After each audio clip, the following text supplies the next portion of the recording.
بسم اللہ الرحمن الرحیم۔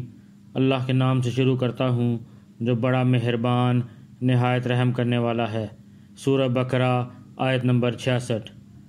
وَجَعَلْنَاهَا نَكَالًا لِمَا بَيْنَ يَدَيْهَا وَمَا خَلْفَهَا وَمَوْعِظَةً لِلْمُتَّقِينَ۔ پھر ہم نے اس واقعے کو اس زمانے کے اور اس کے بعد کے لوگوں کے لیے عبرت اور ڈرنے والوں کے لیے نصیحت کا سامان بنا دیا۔ اس سے معلوم ہوا کہ قرآن پاک میں عذاب کے واقعات ہماری عبرت و نصیحت کے لیے بیان کیے گئے ہیں، لہٰذا قرآن پاک کے حقوق میں سے ہے کہ اس طرح کے واقعات و آیات پڑھ کر اپنی اصلاح کی طرف بھی توجہ کی جائے۔